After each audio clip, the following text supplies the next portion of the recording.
Welcome back. Today we're talking to Rob Hay from Collins Street Asset Management. Collins Street have been around for some time. Good performance for their Collins Street Value Fund since 2016. They've now released a new fund covering convertible note. Rob, good afternoon and welcome back. Hi, Chris. Thanks for having me. So tell us about the fund, Rob. This is a change in tack for Collins Street? In some ways, yes, Chris. However, convertible notes are something that we've had experience in since the fund was first launched. Now, you mentioned before the Collins Street Value Fund has been around since 2016. I think the first convertible note we ever did as a firm was in 2017 through that very strategy. And certainly having the flexibility and unconstrained mandate to go and pursue convertible notes as an alternative to direct equity investment has been a great source of return for investors in the Collins Street Value Fund over the years. So are you carving out your convertible note exposure within the Collins Street Fund and adding to it? Or what's the purpose of separating the two if these have been performing well and providing good returns for the past 5 or 6 years? We have an internal limit of about 20% of the Collins Street Value Fund that we can hold in convertible notes. More recently, we've found a lot of opportunity coming up in the convertible note space. And what we've decided to do is launch a new fund which invests exclusively in convertible notes. Now, Chris, there are a few different nuances to this fund compared to the Collins Street Value Fund. What we've done is built this fund with a specific income objective. And I say objective because it's not a promise, it's not a guarantee, but we are targeting 8% per annum net return as a coupon to our investors with the potential for equity-like upside over time. So who's the target market? We do have a clear preference for Australian-listed companies because naturally, if at some point the money you lend you'd like to convert and swap for equity and then potentially sell for profit in the market, it has a lot more ease and certainly a lot more operational benefit in doing that with an ASX-listed company than, say, a private company or an international company. Although we do have the ability, as I say, to pursue those opportunities where appropriate. So this is private debt effectively to listed companies, is that correct? Yes, we are starting out with a loan to those companies. The upshot here, Chris, is that we're getting paid to wait. Now, the companies are setting aside a portion of the monies in a separate account, so we have security over interest for part or all of the term of the loan. And then also, we have an agreed conversion price. And quite simply, if we're lending money to a company today, Chris, say their share price was $1, we might lend it to them on the understanding we could convert it to equity in their company at any time over the 2-3 odd year life of the loan for, say, $1.20. And would you then hold on to the equity after conversion? Our preference would be to sell and then to take that profit. We wouldn't want this fund to turn into a de facto long-only equities fund as such.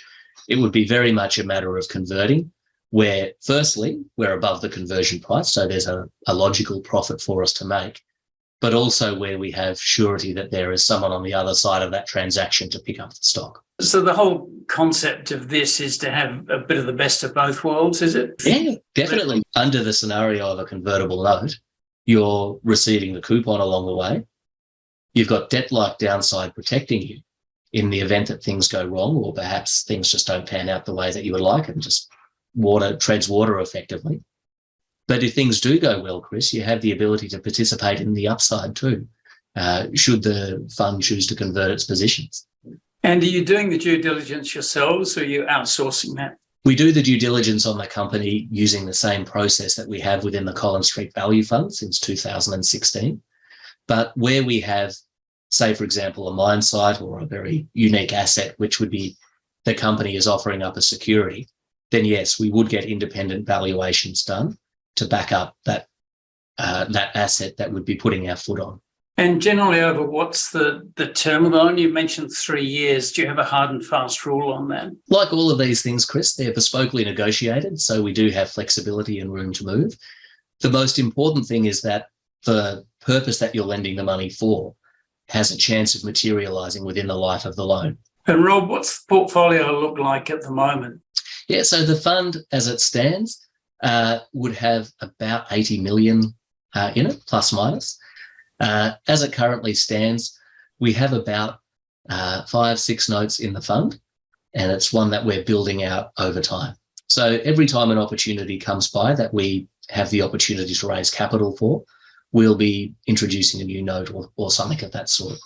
We're not looking to raise more money into the fund than what we need because we don't want to dilute that targeted yield. So you don't carry cash as such? No, we don't seek to hold a lot of cash at all within this fund because given where cash rates are compared to the target yield that we're pursuing, it'd be far too dilutionary. We'd much rather protect and preserve that yield as best we can by having capital raises to match with the new transactions and new convertible note opportunities that do arise from time to time. And for investors, what's the sort of liquidity terms on the fund? There's a minimum holding period of 2 years, Chris, and that's very much reflective of the unlisted nature of these loans. They're not like listed equities, which you can get in and out of.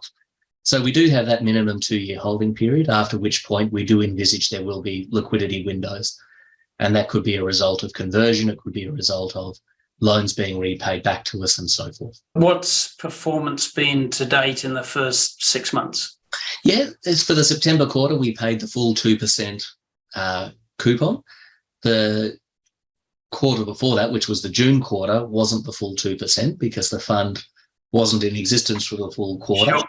And also we spent some time bedding down the convertible notes once the capital had been raised. It was a matter of deploying that thoughtfully with the companies over the weeks ahead. So the yield has been broadly in line with what we've expected. The unit price hasn't moved around much more than simply an accrual for the interest throughout the course of a quarter, given that it is still early days for the companies that we've been backing in this fund. And how do you value the equity component prior to conversion? Until we're above that conversion price, Chris, we just simply treat it as the dollar-for-dollar loan that we've issued through to the company. Okay, so effectively it's NAV of the loan value. Yes. We wish you well with the fund as we do the prior fund, and hope it travels well. We'll look forward to seeing it on fund monitors and tracking the performance. Absolutely. Thanks a lot, Chris.